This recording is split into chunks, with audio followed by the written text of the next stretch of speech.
Bonjour à toutes et à tous et bienvenue à ce nouveau Good Morning Market. Nous sommes le mardi 22 septembre 2020 et cette semaine a commencé par un sell-off généralisé. Donc les indices américains ont terminé la session en territoire négatif avec le Dow Jones qui a chuté de 1,9%, le S&P 500 a perdu 1,2% et le Nasdaq 0,1%. Alors ce sont les valeurs cycliques qui ont le plus souffert hier, avec l'industrie qui cède 3,4%, les matériaux 3,4%, l'énergie 3,3% et le secteur et les valeurs technologiques qui progressent de 0,8%.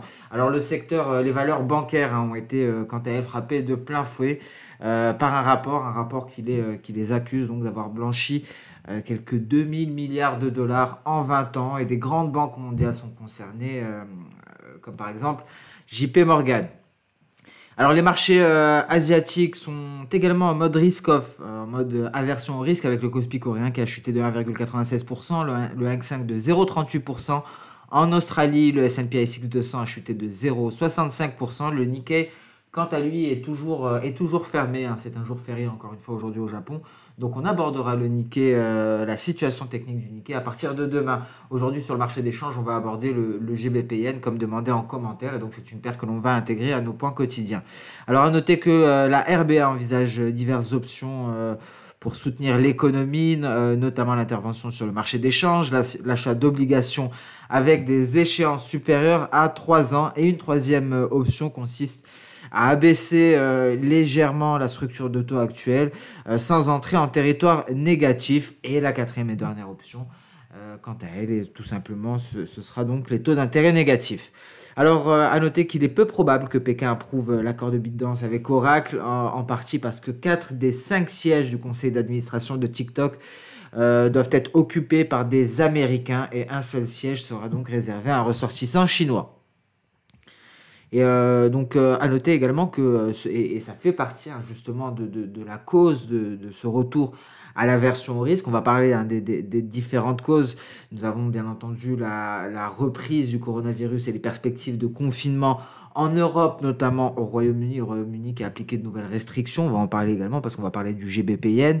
Il faut noter également que la mort de la juge de la Cour suprême, ils sont 9, Ruth Bader Ginsburg, semble rendre moins probable l'adoption d'un nouveau plan de relance au Congrès avant l'élection présidentielle du 3 novembre. Donc encore plus difficile, on était déjà dans l'impasse depuis la fin du mois de juillet, et là concrètement on s'enfonce encore plus concernant ce dossier, concernant ce nouveau plan de relance, après le décès de cette juge de la Cour suprême, étant donné qu'il y a un bras de fer actuellement. Un bras de fer est attendu entre républicains et démocrates, donc on est en train de s'éloigner considérablement d'un nouveau plan de relance aux États-Unis suite au décès de cette juge de la Cour suprême. Et donc ça fait partie des facteurs qui ont pesé sur le sentiment de marché. Et à noter également que Jérôme Powell a déclaré que la Banque centrale américaine reste déterminée à utiliser tous les outils pour soutenir la reprise économique après la crise sanitaire. Et Bullard, de son côté, de la Réserve fédérale américaine également, a déclaré que l'économie américaine a suffisamment d'élan pour poursuivre sa reprise après la crise du coronavirus si le Congrès ne parvient pas à adopter un soutien supplémentaire des contribuables. Alors donc, on en a parlé, ces craintes d'un nouveau confinement, notamment au Royaume-Uni, et c'était simplement des spéculations qui semblent peut-être exagérées. Boris Johnson devrait s'exprimer aujourd'hui. Il est a priori prévu que les pubs, les bars, les restaurants de toute l'Angleterre soient obligés de fermer à 22h, et ce à partir de jeudi. Et il est fort probable également que les citoyens soient priés d'avoir recours au télétravail lorsque cela est possible. Donc voilà pour l'actualité économique et financière. Nous allons nous intéresser à présent au calendrier économique, un calendrier économique encore une fois qui est assez allégé, donc ce qui devrait dicter le sens, ce qui devrait donc porter ou pas les indices aujourd'hui, ou les envoyer encore plus dans le rouge. Ça sera justement ces nouvelles mesures. Alors on va surveiller l'évolution du coronavirus et la réaction du gouvernement à l'explosion des nouveaux cas. On attend également le gouverneur de la BOE, Bailey, qui devrait s'exprimer lors d'un webinaire organisé par la Chambre de commerce britannique. et donc Jérôme Powell qui devrait témoigner aujourd'hui et demain, donc aujourd'hui devant la commission des services financiers de la Chambre des représentants. Donc voilà pour le calendrier économique avec quelques données. On suivra notamment les ventes de maisons de logements anciens aux États-Unis à 16h et à 22h40. Les stocks de pétrole brut, à noter que le pétrole s'est replié face justement à ces craintes de mesures de reconfinement. Alors nous allons passer à présent sur le compartiment action. Nous allons débuter comme à notre habitude par le DAX allemand, tout d'abord en données journalières. À noter ce repli du DAX, il me semble, à hauteur de 3,24% environ hier pour aller tester pratiquement le bas de son nuage journalier. Qu'en est-il en données intraday? Alors en données intraday, le DAX donc est allé franchir cette oblique haussière. Alors je peux vous proposer un autre graphique. Celui-ci est quelque peu chargé, mais simplement pour constater les différents paliers qu'on est allé chercher.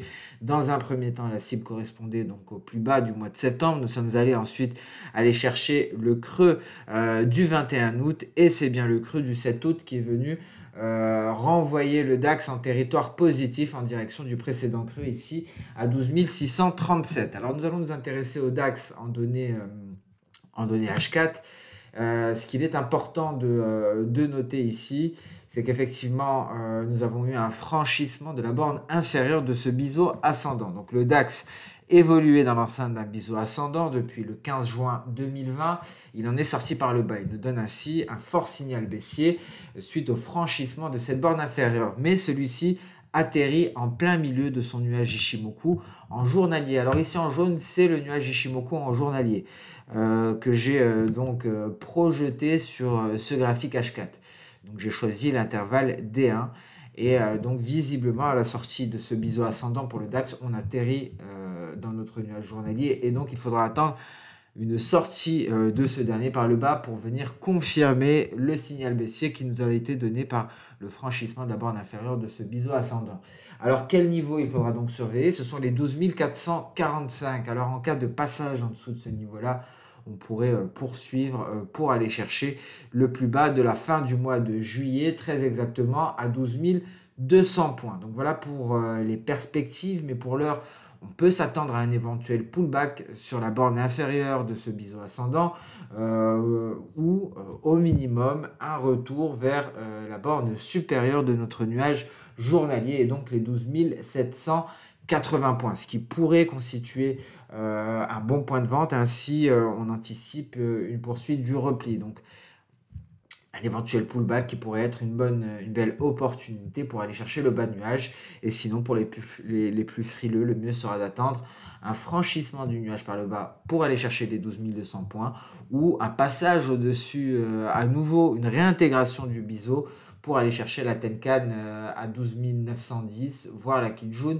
à 12 970. Donc voilà pour les deux scénarios. Alors selon moi, le scénario à privilégier est un pullback en direction de la borne inférieure de ce biseau pour une vente en direction de notre SSB journalière. Mais prudence, en cas de sortie par le haut, c'est un signal haussier et bien entendu, la sortie par le bas nous permettrait de nous replier en direction des 12 200 points.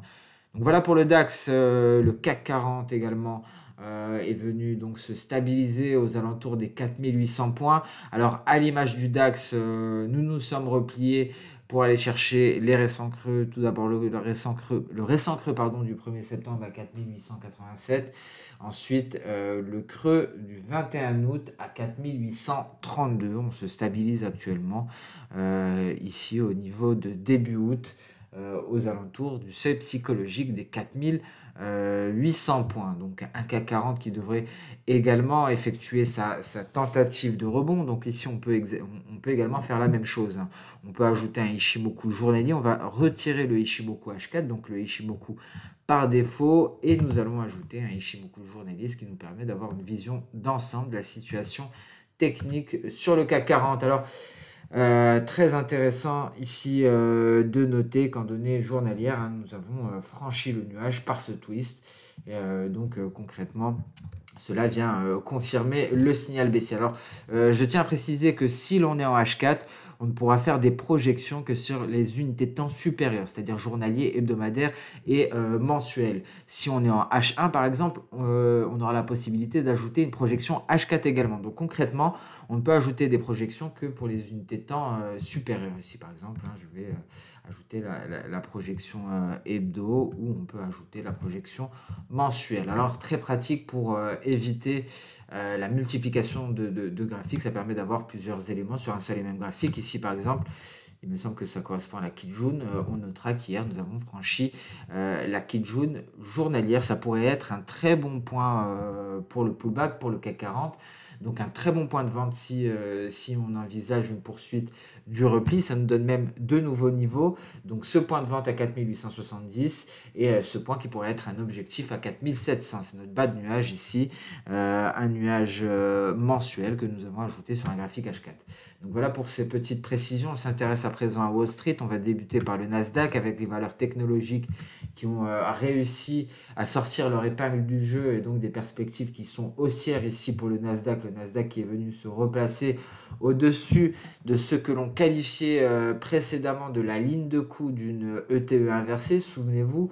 Alors nous sommes repassés au-dessus et à présent les perspectives à court terme sont neutres. Il va falloir attendre une sortie du nuage par le haut pour aller chercher les 11 200 points, ce qui nous permettrait de finaliser la vague haussière qui a débuté ici sur le récent creux. Et donc 11 200 points qui sera le dernier rempart avant ce palier de SSB, un palier de SSB à 11 220, une zone de résistance entre 11 220 et 11 250. Donc pour cela, il faudrait une sortie du nuage par le haut, et à noter que la lagging span ne dispose pas d'énormément d'espace. Donc il est probable que le Nasdaq se replie au contact des 11 060 points. Ici, cette résistance qui correspondra au test de la lagging span, qui correspondra au moment où la lagging span viendra tester le bas de ce nuage. Donc pour l'heure, à court terme, plus ou moins neutre. Bon, on peut avoir des perspectives haussières à très court terme vers les 11 060, mais le mieux donc serait d'attendre que le Nasdaq parviennent à s'installer au-dessus de ce niveau, voire même se rapproche du niveau à 11 100 points. Et malheureusement, donc les perspectives, il ne resterait plus énormément de potentiel haussier car l'objectif est à 11 200 points. Qu'en est-il du Dow Jones? Alors effectivement, le Dow Jones a approfondi son repli, mais nous avions abordé E1, E2 et E3 et il a réussi à venir se hisser au-dessus de E3. Alors est-ce qu'il va parvenir à se maintenir au-dessus de ce niveau-là, aux portes donc du seuil psychologique des 27 000 points? Il faudra se hisser sur les 27 000 points pour tenter ici de tester cette oblique baissière, une oblique baissière qui pourrait être un très bon point de vente pour le Dow Jones, donc concrètement le niveau des 27 250. Ça pourrait être un très bon point de vente car le Dow Jones pourrait tenter de repartir à la hausse et pourrait échouer au contact de cette oblique baissière qui est renforcée par notre nuage H1. Donc voilà pour le Dow Jones. Nous allons nous intéresser à présent au S&P 500. Le S&P 500 qui n'a toujours pas atteint donc, son objectif, un objectif qui était en dessous des 3210, aux alentours des 3200. Et donc tout l'enjeu pour le S&P 500 sera de se hisser au-dessus de son nuage. Et les perspectives pourraient redevenir baissières à court terme si celui-ci ne parvient pas à s'affranchir des 3290. Donc un test des 3290, un échec dans le franchissement de ce niveau-là nous permettrait donc d'envisager un retour en repli en direction des 3200 points. Alors nous allons passer à présent sur le compartiment des matières premières. Nous allons débuter par le gold. Alors hier effectivement ce fut un sell-off généralisé, donc même les matières premières, même les les métaux précieux pardon, ont souffert de cette vente massive, et donc le gold qui vient tout juste de repasser en dessous du seuil psychologique à 1900. Le gold qui parvenait à se stabiliser au-dessus des 1909, précédent objectif d'un N baissier, d'une projection V, et le gold qui repart à la baisse en test du seuil psychologique à 1900. Prudence, parce que si ce repli se poursuit, alors il pourrait atteindre... nous allons essayer donc de jauger, d'évaluer jusqu'où pourrait se poursuivre ce repli grâce aux projections d'Osoda. Donc nous avons une première jambe baissière ici de 70 $. La jambe haussière, quant à elle, fait 35 $. Donc ici, c'est très précis. Nous avons 70 $ et 35 $ de hausse. C'est bel et bien, et ça fait longtemps qu'on n'en a pas vu, une projection N. Et ici, donc, ce serait pour aller chercher les 1850 $. Donc, prudence sur le gold. Le gold qui ne cesse de se replier, le silver qui s'est replié davantage et qui a cédé près de 9% avec des perspectives tout aussi baissières. Nous allons essayer d'évaluer donc l'éventuelle profondeur du repli. Si celui-ci se poursuit, nous avons une première jambe baissière de 3,2, donc il faudra avoir du 1,6. Et c'est inférieur, donc c'est une projection V que l'on va aller chercher sur le silver. Et un objectif à 22,22. Donc perspective baissière sur les métaux précieux. Seul un passage pour le gold, à court terme en tout cas, seul un passage pour le gold au-dessus des 1920 permettrait de retrouver des perspectives haussières pour aller chercher cet oblique qui reliait les différents sommets. Donc prudence, je vous rappelle qu'on est sorti par le bas. J'avais un graphique ici en journalier. Nous allons nous y intéresser tout de même. Et on va s'intéresser à l'hebdomadaire également. J'aimerais vous en parler. Donc, j'allais l'oublier. Donc, nous sommes sortis par le bas de ce triangle symétrique. Quelle en est la validité? Bon, il est très faible. Concrètement, on est allé jusqu'à l'apex avant de se décider. Donc, on ne peut pas prendre en considération celui-ci. Mais à noter qu'on a bel et bien franchi la moyenne mobile simple à 50 périodes. Mais le nuage en journalier semble tenir les cours. Qu'en est-il en hebdomadaire? Il faut relativiser ce repli.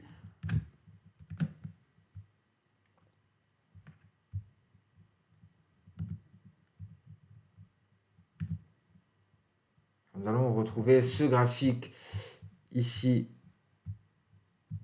en hebdomadaire. Donc nous sommes revenus sur les 1920, un support qui pourrait tenir d'un point de vue technique. C'était un support devenu résistance. Alors s'il cède, la prochaine cible ici serait cette zone aux alentours des 1800 $ d'un point de vue hebdomadaire. Alors il faudra attendre bien entendu la clôture de vendredi pour trancher, mais il faut relativiser ce repli du gold face notamment à ce graphique hebdomadaire et ce rounding bottom qui nous a propulsé vers de nouveaux niveaux. Alors pour l'heure, seule une clôture hebdomadaire en dessous de 1920 nous donnerait un signal d'alerte, un signal d'un repli en direction des 1800 $. Alors à présent, nous allons nous intéresser au pétrole. Alors le pétrole WTI, alors veuillez m'excuser, je ne sais pas pourquoi tous mes graphiques sont passés directement en 30 minutes.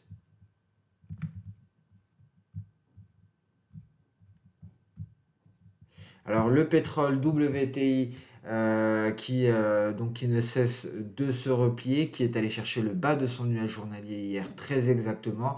Alors il tente ici de sauvegarder sa Kijun journalière. Alors qu'en est-il d'un point de vue intraday? Nous allons nous y intéresser ici. Nous avons une éventuelle épaule tête-épaule en cours de formation, avec la seconde épaule qui est délimitée par notre Kijun. Je tiens à préciser ici, j'ai fait une projection Ishimoku journalière sur un graphique H1. Donc cette zone en jaune, c'est notre nuage journalier. Alors c'est pour ça qu'on a commencé par le graphique journalier. On le revoit ici. En journalier, on est à l'intérieur du nuage. Ici, on peut le constater que nous sommes à l'intérieur du nuage, mais avec des bougies en H1.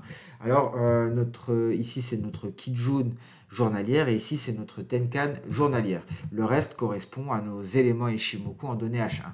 Donc, on peut constater la formation d'une épaule, tête-épaule avec pour ligne de coup les 39,50 il me semble, et donc la seconde épaule a été formé grâce à un rebond sur le bas de nuage journalier, un rebond qui a été freiné par la Kijun journalière en palier. Alors on pourrait aller la tester à nouveau, ce serait un point de vente éventuellement, mais le point de vente ultime serait ici, bien entendu, le bas du nuage journalier aux alentours des 38,90. Alors 38,90, l'objectif qui nous est donné, l'objectif théorique par cette figure en épaule, tête-épaule, nous est donné en reportant la hauteur de la tête et donc un objectif à 37 dollars. Sinon, nous avons un objectif intermédiaire qui nous est donné par ce N baissier et donc l'objectif intermédiaire est à 37,75 dollars. Donc voilà pour le pétrole WTI, perspective baissière. Attention tout de même en cas de franchissement de la Kijun, la hausse pourrait se poursuivre en direction des 40,50 dollars.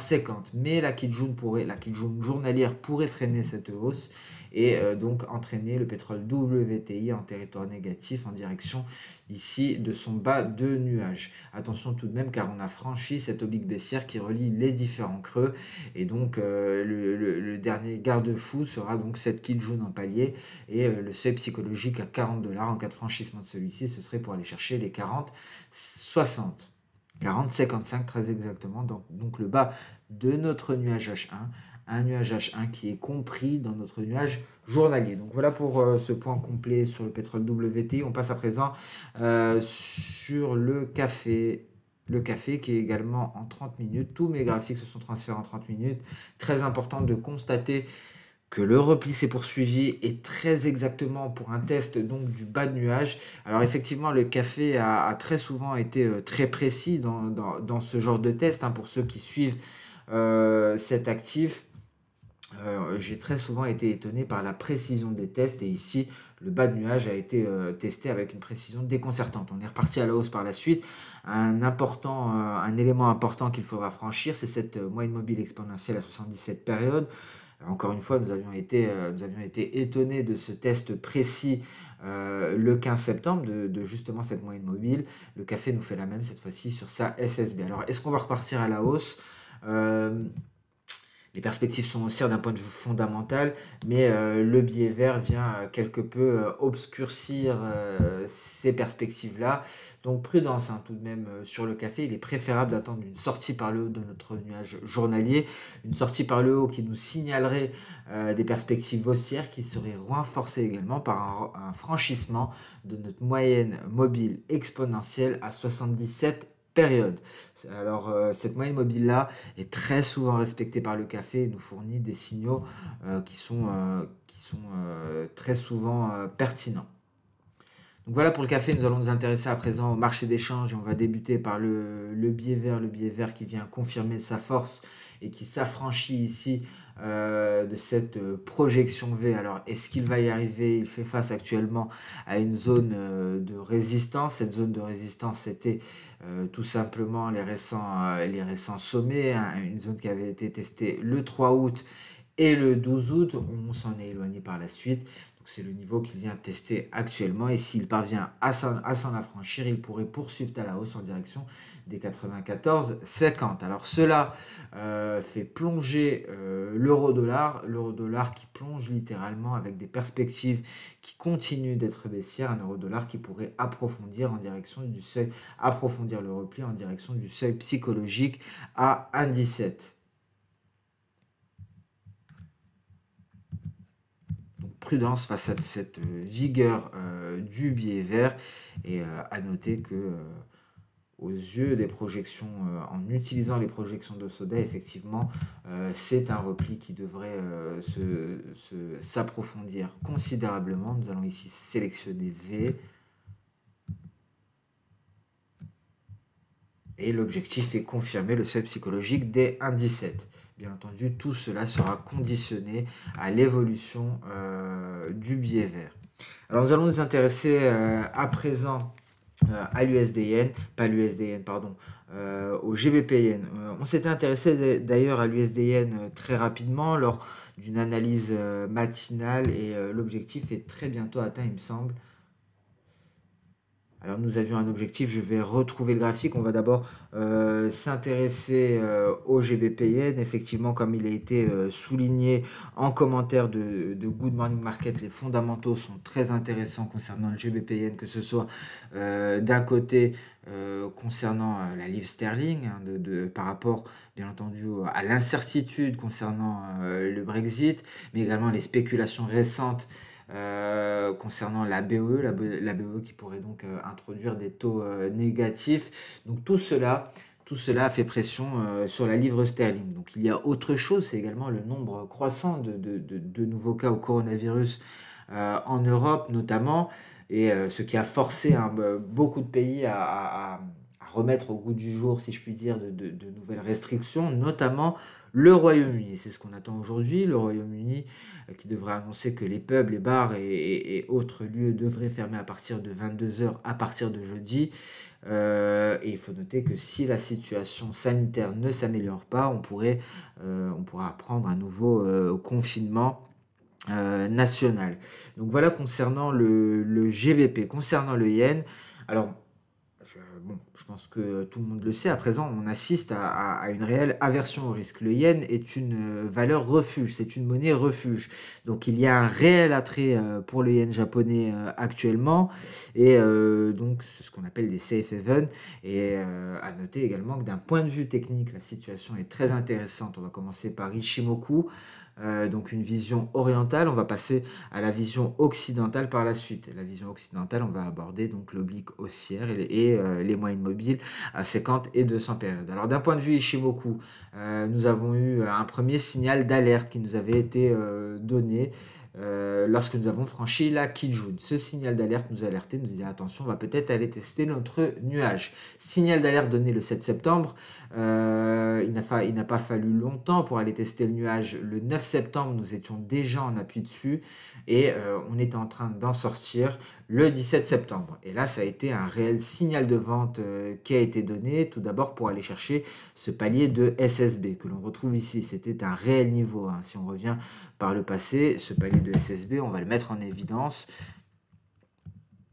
Ça a été un réel niveau pour le GBP-Yen et le franchissement de ce niveau-là vient renforcer davantage les perspectives baissières, un niveau qui correspond plus ou moins au 134, à la zone entre 134,50 et 135, et donc à présent des perspectives qui sont à nouveau baissières en direction des prochains creux.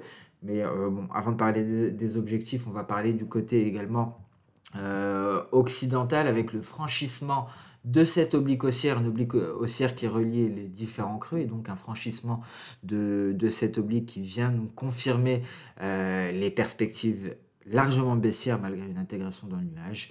Et bien entendu ici le franchissement, dans un premier temps on a eu le croisement de la moyenne mobile courte et longue et le franchissement ici de notre moyenne mobile à 200 périodes qui a suivi donc la sortie du nuage par le bas. Donc tellement d'éléments baissiers qu'il est très difficile d'envisager d'autres perspectives. Alors quels sont les objectifs? Maintenant qu'on a fait un rapide topo des différents éléments sur le GBP-Yen, je le répète, une paire qui est très intéressante d'un point de vue fondamentaux, que ce soit du côté du GBP, d'un point de vue Brexit, d'un point de vue situation sanitaire, ou du côté du yen, d'un point de vue safe haven, d'un point de vue donc valeur refuge.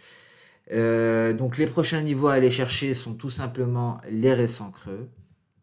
Tout d'abord le creux de la fin du mois de juin, ensuite le creux de la mi-mai, et donc ce sont les niveaux à 132 et 129 500. Ce sont bel et bien les objectifs à aller chercher, et un pullback en direction des 134 500 pourrait être un très bon point d'entrée en vue de profiter de l'éventuelle poursuite de ce repli. Donc voilà pour le GBP-Yen. Merci pour cette proposition d'analyse, car effectivement, à l'heure actuelle, sur le marché des changes, c'est une paire qui est très intéressante. On va donc en pousser l'analyse lors des prochains Good Morning Market pour s'intéresser à d'autres points de vue, à d'autres visions techniques en intraday notamment.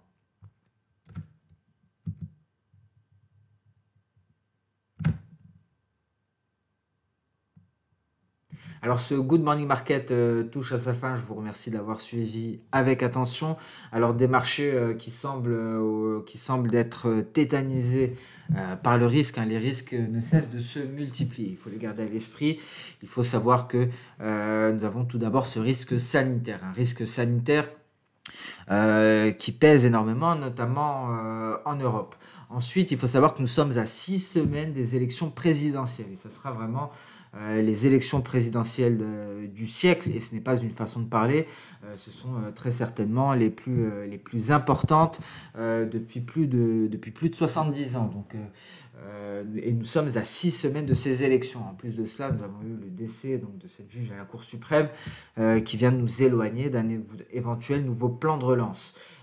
Et en plus de cela, ce rapport accablant concernant de grandes banques mondiales qui vient les pointer du doigt concernant du blanchiment d'argent à hauteur de 2 milliards de dollars sur une vingtaine d'années. Donc plusieurs éléments qui viennent fortement peser sur le sentiment de marché.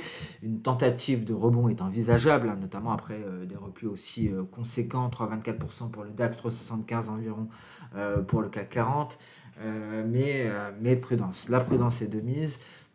Ce sont les valeurs cycliques, hein, nous l'avons dit, qui sont le plus impactées. Les valeurs technologiques réussissent à tirer leur épingle du jeu. Pourquoi? Parce que l'un des risques, justement, ce sont de nouvelles mesures de confinement. Et on l'a vu, les valeurs technologiques sont celles qui profitent de ces confinements, justement, car il y a des valeurs qui ont vraiment réussi à gagner du terrain lors des mesures de confinement. Toutes ces valeurs technologiques comme Apple et toutes ces sociétés de la Silicon Valley qui donc profitent d'un nouvel attrait vers la technologie. Donc la situation est très très compliquée et un retour vers l'appétit pour le risque semble très peu probable pour le moment, donc il faudra vraiment rester très proche de l'actualité. Alors après ce point, nous allons mettre un terme à ce Good Morning Market. On se retrouve dès demain pour la prochaine vidéo. Je vous souhaite une excellente séance de trading et une excellente journée. Au revoir.